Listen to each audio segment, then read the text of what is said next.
Well, if you are like many of us, the energies have been intense. And for a lot of people, they've been having some really strong limiting beliefs, thoughts, emotions pop up from time to time or kind of consistently. So, this week's video, the ladies and I'm here with Corey Davidson, Peyton Craning, and I am Yaila. And we are going to be talking about how do you release, clear out all those limiting beliefs. So let's start with you, Peyton. Thanks, Yaila. Yeah, this is a huge, huge topic. We could probably talk for hours about this because learning how to identify and clear limiting beliefs is probably one of our biggest tasks as light workers. Because if you can't clear your limiting beliefs, you are going to keep repeating certain patterns in your life that don't serve you. So this is really a huge topic that we're just probably going to be scratching the surface of today. And one of the reasons why this topic is so important is because our beliefs create our reality, like quite literally. It's very hard to manifest anything that is outside of your belief structure. So finding those beliefs that don't serve you and learning how to clear them, replace them with something more beneficial is probably our most important task for anyone on the spiritual path. But it can also be one of the hardest things. I know on my journey, dealing with finding and then removing limiting beliefs is probably one of the hardest things that I have encountered. And the reason for that is kind of two-part. One is it can be really tricky to even figure out what your limiting beliefs are, because your mind will really go to certain lengths to keep you from identifying and releasing them. That's what the mind does. So just figuring out what your beliefs are can be kind of tricky. And then second of all, it can be really overwhelming once you identify your limiting beliefs, especially those ones you have held for a very long time, because it can almost give you a feeling of powerlessness. Like, I have believed this my whole life. How do I stop? How do I substitute something healthier for this belief? They can feel very heavy.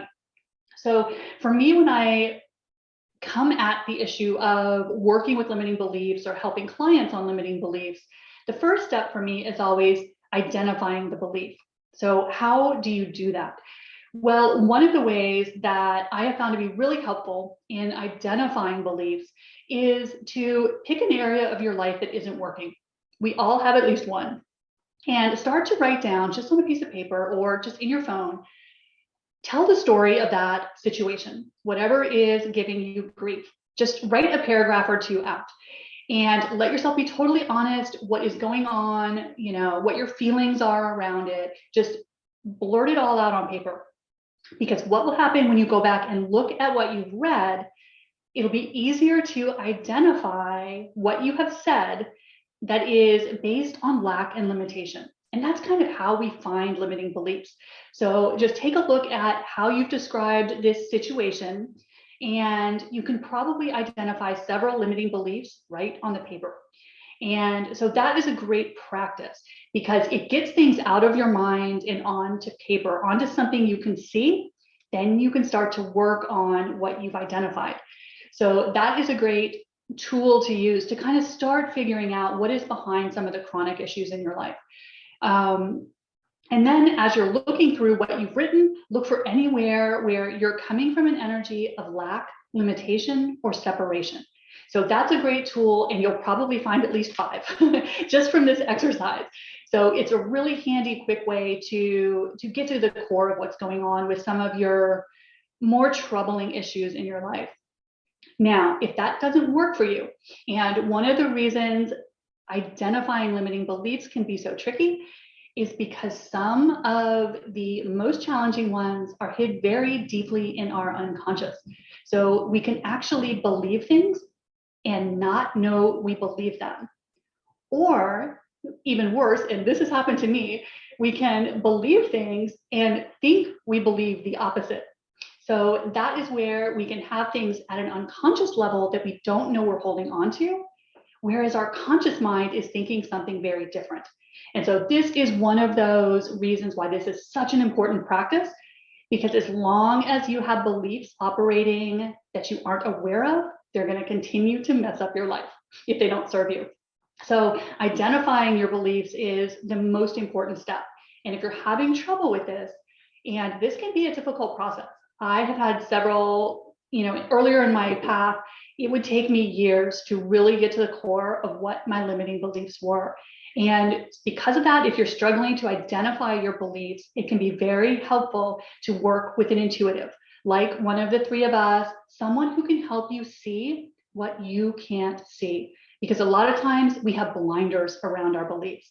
And so just getting someone impartial who can look at your energy, help you talk to your guides, your higher self, figure out what is causing these chronic problems can be super helpful.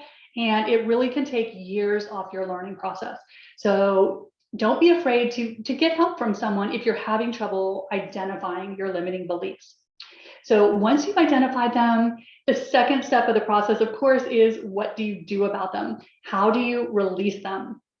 And so one of the things that the Pleiadians always like to recommend to me and to the people that I work with, they say that a great way to deal with limiting beliefs is through repetition. And so one thing that you can try to start releasing some of your limiting beliefs is, again, once you have identified the belief, take its polar opposite. So maybe you have identified that you have unworthiness issues. And so take the opposite of that, or take what you would like to be experiencing instead, and repeat that 9 times. Because what the guides have been telling me is that repetition will start to retrain your brain. You will start to tell a different story on that issue. So this is something that you can try once you have identified your limiting beliefs. Just use the power of repetition and affirmation to start telling a different story. And I have found that this can be a really simple but powerful practice when you want to start releasing some of those things that you've really been holding on to for a long time. And it's just that you've been repeating a story to yourself for a very long time, and it's time to tell a new story. So as far as limiting beliefs, working with that repetition routine can be really helpful if you don't already have another tool in place. So those are the 2 things that are kind of my main focus when I'm trying to release a limiting belief is, first of all, identify what it is. And then second of all, use some sort of process to start reframing it. And this really is such an important tool to be working on your limiting beliefs, because it really is, your beliefs are the framework of your reality. So they are the frame that everything is created from. So we really can't say enough how important it is to do this work to identify things and then let them go. So that is how I am looking at limiting beliefs right now. Corey, what is your approach to limiting beliefs? Thank you, Peyton. Wow, that's amazing. I loved how you said, getting it down on paper.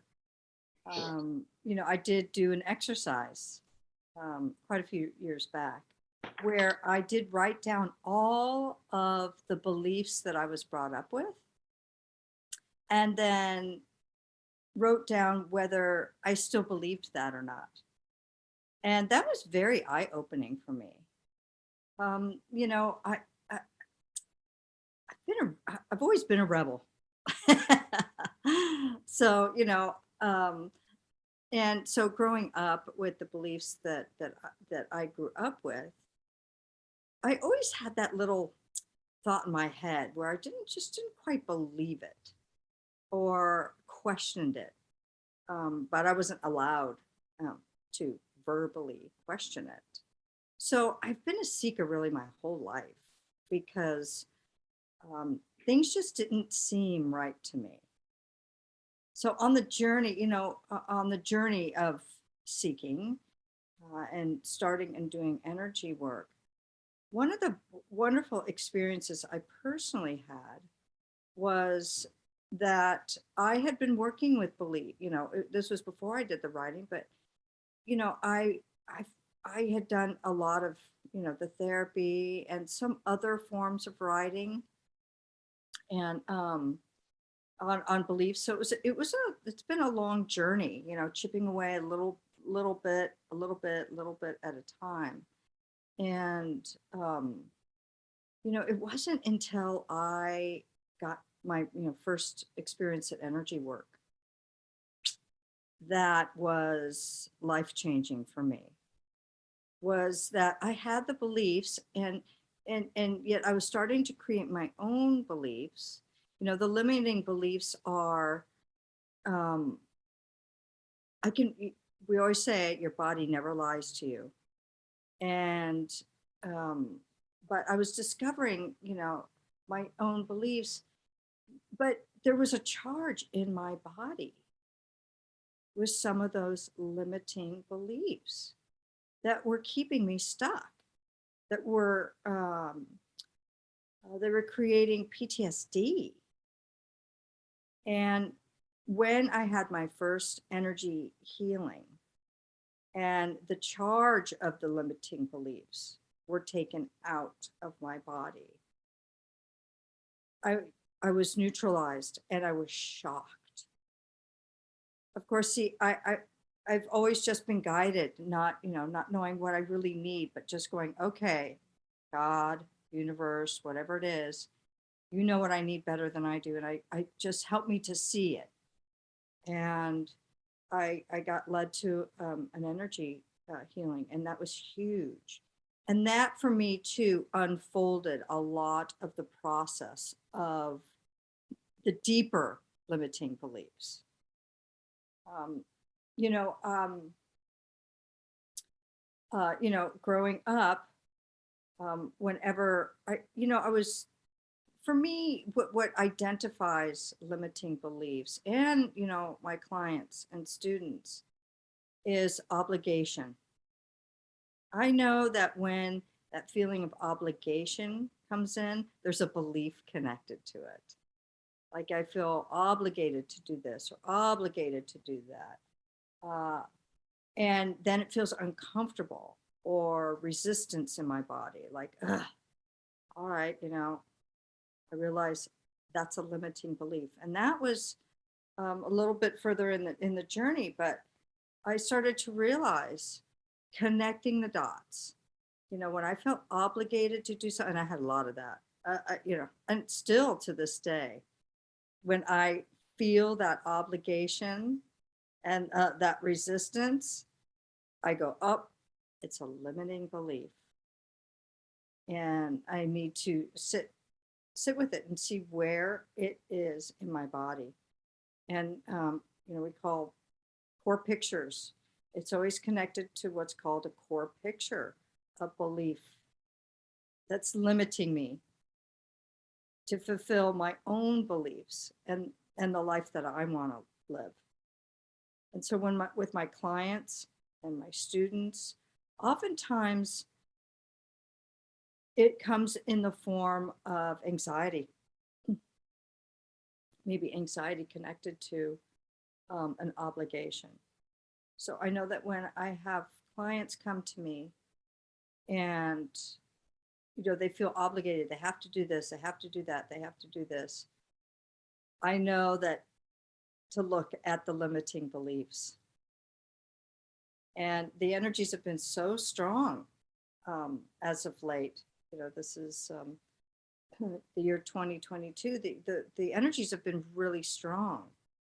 And it's bringing up a lot of our limiting beliefs because I have a lot of clients. It's a theme that have been coming to me, and we've been talking about their limiting beliefs because we're being, so many things are changing now, and we're in an unknown, unseen world, and people are starting to question their beliefs.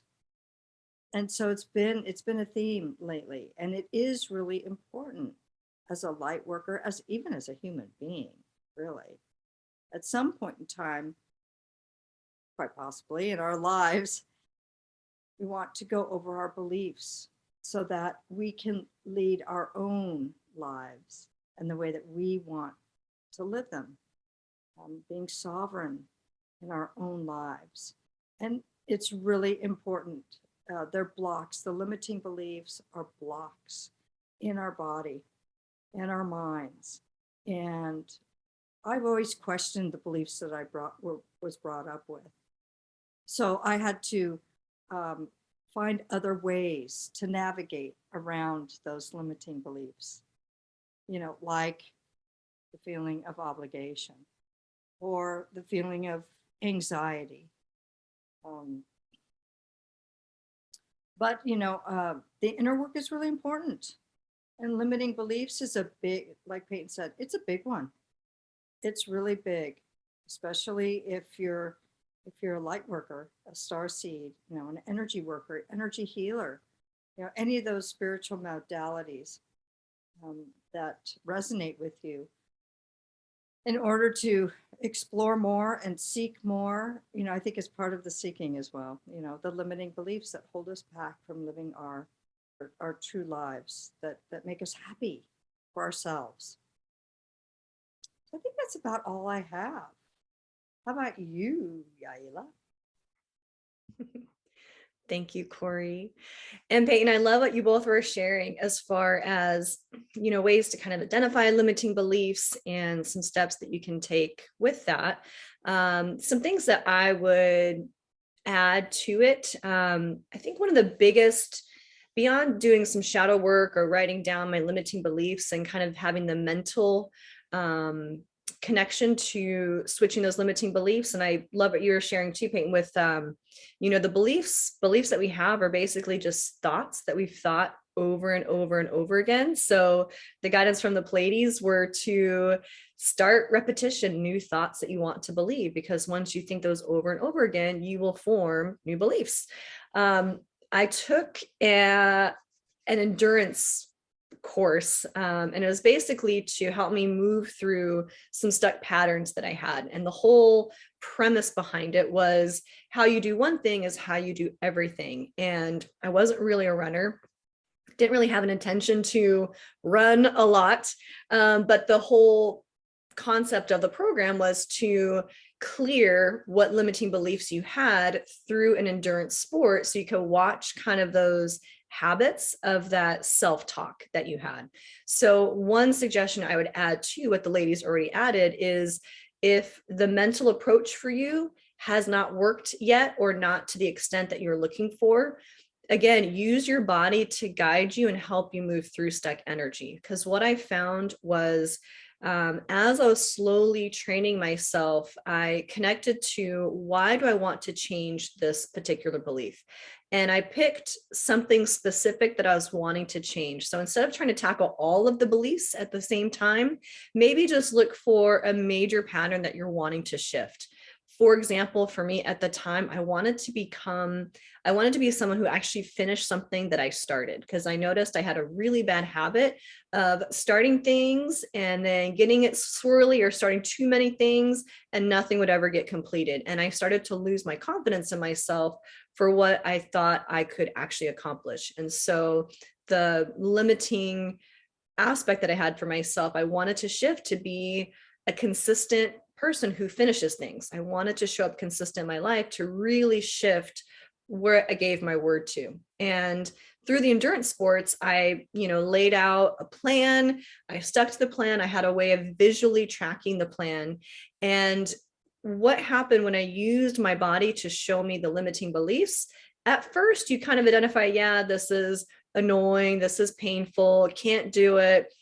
All those can'ts, shoulds, comparisons, like, well, that other person can do it because they've been training longer, or they're younger, or they don't have XYZ. All of that stuff started going out the window when I was just like, you know what, this is what I agreed upon, and let me just try what I can. And slowly but surely, as I stayed consistent to it, and I had a way to track my progress, I started catching myself more often when I was identifying those limiting beliefs. So when I felt like I couldn't, I just said, you know what, well, what if I just tried 10 more steps? I was training for a half marathon. And, for those longer runs, I started hurting. I'm like, well, what if I can just go 10 more steps? So I would count to 10. I'm like, okay, let me try 10 more. And I literally started to break it down into smaller bite-sized pieces instead of having myself go through this big major change. So that is one way to move out of your limiting beliefs as well. Start small, even if you're catching something like I can't, or not good enough, or don't know enough, What if you could just get a little piece more and think of something that, is a no-brainer? When I used to do health coaching, we bring this into practice as well. When someone's trying to implement healthier eating habits or an exercise program, but they didn't have, I don't have enough time, or don't have enough finances, or I can't get to XYZ, there's all these things that pop up. The don'ts, the can'ts, all those things I just covered. And so when you just start really small, like, okay, if you want to start an exercise program, what if you do 10 jumping jacks in the morning right after you brush your teeth? Or what if you do 20 squats, 3 days a week? Have something that is a no-brainer that you can do, and then try to push yourself a little bit more every single time you do it. So using your body can be a really great way to actually physically show yourself in real time in the present moment that you can shift something just like that. So if the mental aspect for you has been challenging, some people are more of a physical, they transmute energy physically easier than through the mental aspect. So that would be something I would add to that. Another thing, within theta healing, working with beliefs, we actually go to a higher level of consciousness. We work with the creator of all that is, universe, source, God. Those of you who like to use prayer, you can use prayer and just literally ask for support. Call out what you are looking to release, so identifying what that limiting belief is, or that pattern that you're seeing that keeps showing up. Identify, this is in my space, I would like to release this.